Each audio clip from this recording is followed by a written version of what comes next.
I've enjoyed the first few months of ownership of my Mercedes SLK 350. It's seen the track a couple of times and I've tested its ability and mine. I'm deciding on my next performance upgrades and I've done some thinking. But it hasn't all been great. I do get comments and looks on the track with this car, but not, wow, that is a hot car. I get, hey, who brought the hairdresser's car? Now someone's gonna have something to say about every car. The hairdresser label gets thrown around about everything from Miatas to Audis, and I see plenty of them on the track. Mustangs and Camaros, well, they get a bad rap for being old, ancient fatties, all engine, can't handle. I see plenty of them too. Every car is gonna have its detractors and its fans.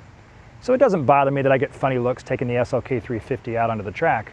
The fact that it's the only one of its kind is kind of cool, kind of special. I dig it. But as I've owned it for a few months, I've learned that the aftermarket for this car is a lot leaner than it is for, say, the Porsche Boxster, the Nissan 350Z, BMW 3 Series. So working on this car, upgrading it, growing it as I grow is going to be a little more difficult. I have to be committed. And am I committed?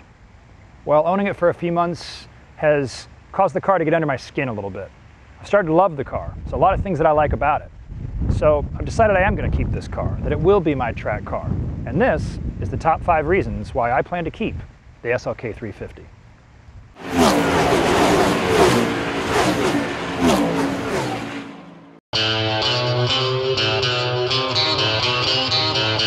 I've driven turbocharged cars for the last handful of years, and that's increasingly become the norm for all of us, as automakers try to boost performance while working to conform with emissions and miles per gallon standards. Even humble, less performance-oriented cars like everything from Toyota and Hyundai sedans to budget hatches use turbos. Turbocharging helps boost the output of a lower displacement engine while helping keep fuel economy reasonable. As much fun as they can be, they have their drawbacks, and it's increasingly hard to find performance-oriented cars not using them. Even the Porsche Cayman and Boxster have gone away from the glory days of normally aspirated 6s to turbo 4s. The SLK is a naturally aspirated 6-cylinder. The horsepower, weight, and balance of the car just feel right. Driven well, it's a 5.5 second 0 to 60 car. That's quick. And the power band feels smooth, lag-free, and in second and third, the torque band in this car is just a pleasure. This kind of experience, a top-down, rear-drive 2-seater with a manual box and no turbo bolted on, is becoming increasingly rare. I realized a short time after buying this car that I stumbled into what could become an example of a rare, bygone treasure in years to come. For obvious reasons, one of the boxes I wanted to tick when I was looking for my track car was a manual shifter. I drove a lot of cars, as I've mentioned in previous episodes, and no manual transmission really has felt as good as this one in the SLK. Even the Porsche Boxster, well known for its driving dynamics, the throws were too long. It was a car that I knew I was going to want a short shifter kit on. But I've never wanted that with the SLK. The shifts feel smooth. It's a 6-speed gearbox. The ratios feel good. The shifter is that mix between notchy and effortless. So it just feels right.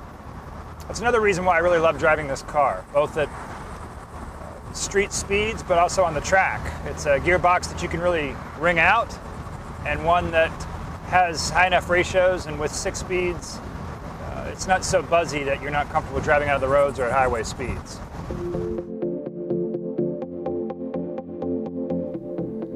I'm a fickle car owner, and some mornings I walk out to my machine and love it. But while I'm on the road, passing other cars, I always have a wandering eye. I love cars. I can't help it. As much as owning a track toy is about performance and increasing my driving skill, let's be honest, we all care about the sex appeal of our rides, and looks matter.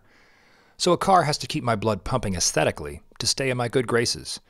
What I like about the SLK is that it doesn't vamp other cars out there. It has its own look. If anything, it's borrowed its front end from the SLR McLaren, and that's not a bad thing. I looked at cars of all shapes and sizes, including sedan-based platforms, during my search, and I kept coming back to the compact, short wheelbase stance of a 2-seater, and the SLK gets those proportions right.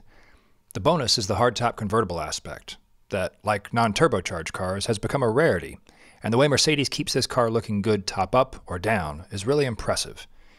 As I ponder some cosmetic changes I may make to this car over time, I think there are a few tasteful things I can do to keep it looking fresh for me and ensure every time I slide into it that I'm smiling.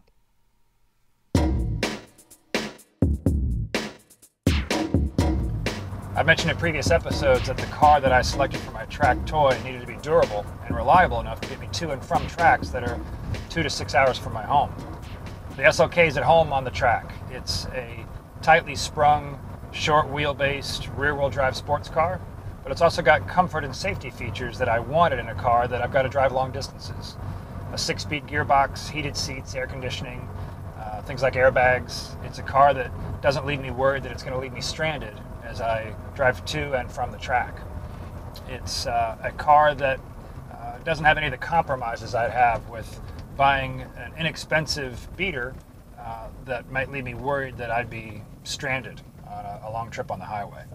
So I'm really happy with the fact that this is a car with 2 personalities, something that I can throw my helmet on and drive around in a track environment, but something that's going to also keep me comfortable and safe on the highway going to and from those track outings.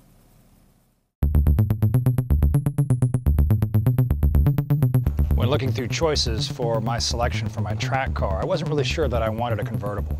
Despite the fact that cars like the Mazda Miata are really popular in the track environment, I wasn't sure a soft top was what I was after. But in looking back at my experiences with cars like the Mark II BMW Z4, I enjoyed the hardtop convertibles that I've had. And so in that way, the SLK 350 really represented a good compromise for me.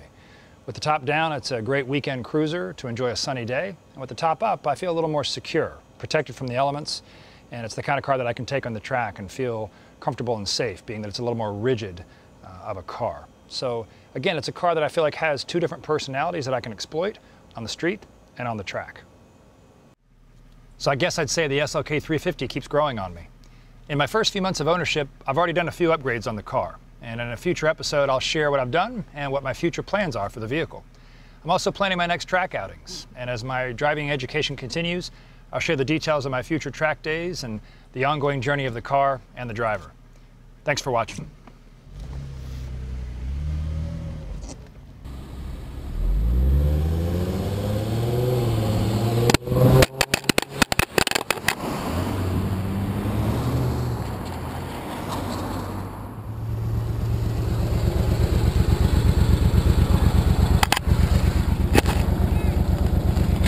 Yours?